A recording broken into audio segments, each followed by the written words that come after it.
벨기에 전 국민을 아하. 정말 분노하게 만든 사건입니다. 저도 굉장히 충격적이고 분노한 사건 중에 하나고요. 이 사건의 범인이 어떤 놈인지 잘 풀어봐 주시기를 바랍니다. 교수님이 어떤 놈인지 하고 말씀하신 거 처음 들어요. 한 낡은 집에 경찰이 출동합니다. 그리고 그곳에 납치되어 있던 두 소녀를 구조하게 됩니다. 구조된 소녀는 14살 라티샤와 12살 사빈입니다. 검거 후 범인의 집 주변에서 희생자들의 발견됩니다. 범인이 노린 대상은 모두 여자아이들이었습니다. 아이들을 상대로 한 참혹한 범죄에 전 국민은 분노와 슬픔에 잠겼는데요. 그렇게 모습을 드러낸 최악의 아동 연쇄의 납치마. 아이고. 진실 규명을 촉구하는 30만 명 이상의 국민들이 브뤼셀의 거리로 쏟아져 나옵니다. 아. 과연 사건의 진실은 무엇일까요? 1995년 8월입니다.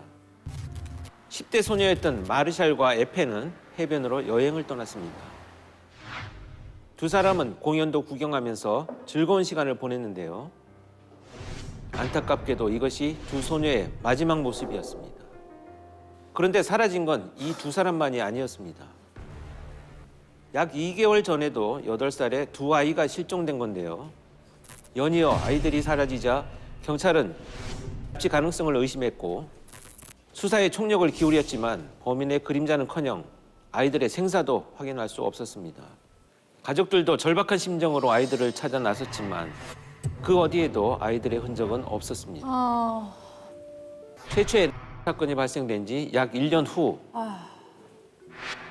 12살 사빈과 14살 라티샤가 사라지는 일이 또다시 발생합니다.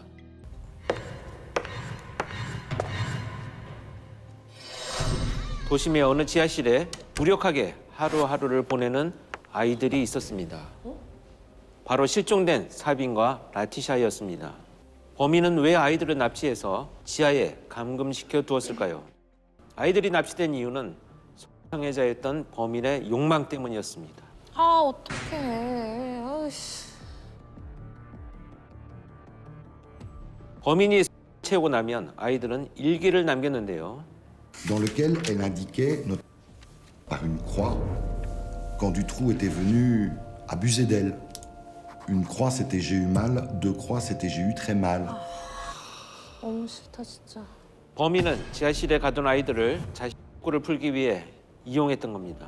왜 아이들은 가스라이팅을 당한 것처럼 반항하지 못했던 걸까요? 직접 부모님에게 쓴 편지입니다. 박세현 씨가 이 내용을 한번 읽어봐 주시길 바랍니다.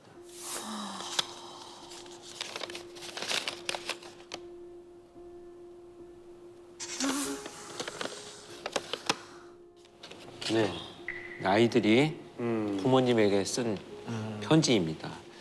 이기적으로 굴지 않을게요. 제 물건도 남에게 빌려줄게요. 늘 기꺼이 돕고 온순한 아이가 될게요. 정말 달라진 모습을 보여드릴게요. 아이들은 범인이 집을 비울 때마다 보낼 수도 없는 편지를 썼습니다.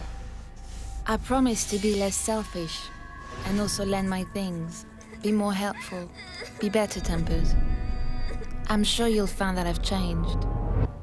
그러니까 저 반성문을 쓴 거야, 계속. 범인은 아이들에게 스스로를 구원자라고 말하며 의지할 곳은 자신밖에 없다고 말하곤 했습니다. 사건이 미궁에 빠진 채 진전이 없던 그때 경찰은 수상한 차량을 봤다는 제보를 통해 작고 음침한 지하실을 기적적으로 찾아내게 됩니다. 그곳에는 지치고 겁에 질려 있는 사빈과 라티샤가 있었고 가족의 품으로 돌아올 수 있었습니다.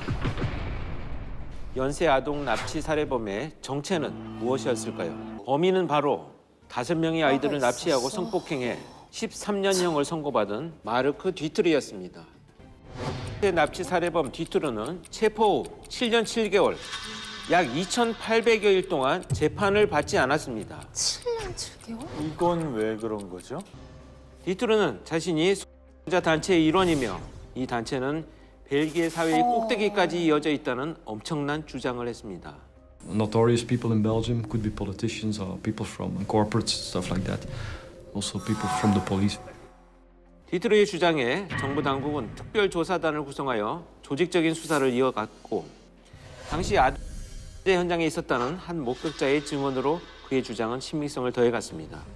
The people who were going to these parties were big businessmen. There were also politicians. 대체 왜 저러는 거야? 하지만 이때부터 이상한 일이 벌어지기 시작합니다.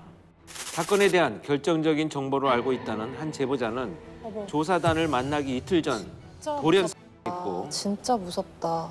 또 어떤 관계자는 신체 일부가 운하에서 발견되었으며 죽어가 사람들이.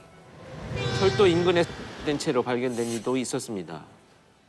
그렇게 디트로에 대한 정보를 알고 있는 약 20명의 관계자들이 모두 실종되거나 사망했습니다. 특별조사단은 제대로 된 조사를 시작도 못한 채 해체되고 맙니다. We were just informed during that already, as from today you stop your investigation. And that was it. 수사가 거듭 난항에 부딪히며 범인검거 약 8년 만에 디트로의 재판이 열렸습니다. 12살에서 20살이 된 사빈과 14살에서 22살이 된 라티샤도 재판에 참석하였습니다. 저 가기도 다시 힘들었겠다. 한번 자신의 상처와 그 공포를 다시 되새겨야 되는 거잖아. 아, 진짜 불쌍해. 재판 결과 디트로의 형량은 사형이지. 사형이 없는 나라인가? 종신형이 확정됐습니다. 사양이 없을 거예요. 하지만 가장 밝혀져야 할 사건의 배후에 관한 진실은 수십 명의 관계자가 의문사를 당하며 안개 속에 묻혔습니다. 결국 디트로만 법의 심판을 받고 벨기에 국민들이 그토록 알고 싶었던 배후의 진실은 모조리 묻혀버린 채 마무리된 벨기에 아동 연쇄 납치 살인 사건이었습니다.